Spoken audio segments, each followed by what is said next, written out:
సహోదరుడు సహోదరి వినో, దేవుణ్ణి విడిచిపెట్టి వెళ్ళావు, దేవుని సన్నిధిని విడిచిపెట్టి వెళ్ళావు, ప్రార్థించటం మానేశావు, దేవుని మందిరానికి రావడం మానేశావు. ఒకప్పుడు క్రమంగా మందిరానికి వచ్చేవాడివి, క్రమంగా ఉపవాస ప్రార్థనకు వచ్చేవాడివి, క్రమంగా దేవునితో ఒక రాత్రంతా గడపడానికి కుటుంబంగా వచ్చేదానివి, దేవుని సేవలో క్రమంగా పాలు పంచుకునేదానివి. ఏమైంది ఈరోజు? ఒక్కొక్క అడుగు నువ్వు దేవునికి దూరంగా వేస్తూ వెళ్ళావు. ఎందుకని? దేవుని కంటే, దేవుని సన్నిధి కంటే, దేవుని సేవ కంటే, దేవుని సమాజము సంఘము కంటే ఈరోజు నీకు లోకం ఆకర్షణీయంగా కనిపించింది, నీ ఉద్యోగం ఆకర్షణీయంగా కనిపించింది, నీ వ్యాపారంలో వచ్చే లాభం నీకు ఆకర్షణీయంగా కనిపించింది,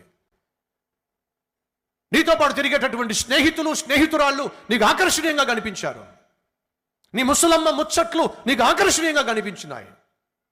ఫలితంగా నువ్వు దేవుణ్ణి విడిచిపెట్టేశావు, దేవుని సన్నిధిని విడిచిపెట్టేశావు, దేవుని సహవాసాన్ని విడిచిపెట్టేశావు, దేవుని సమృద్ధిని విడిచిపెట్టేశావు. ఈరోజు నీ పరిస్థితి ఏమిటి? అతలాకుతలం అయిపోయిన పరిస్థితి, అడ్రస్ లేకుండా అయిపోయిన పరిస్థితి. ఆత్మీయతను పోగొట్టుకున్నావు, ఆరోగ్యాన్ని పాడు చేసుకున్నావు, ఆనందం లేకుండా జీవిస్తున్నావు, అందరికీ దూరం అయిపోయావు, అనాథగా మిగిలిపోయావు. ఏం సాధించావు ఈరోజు నువ్వు దేవునికి దూరం అయిపోయి? ఒకసారి ఆలోచించు.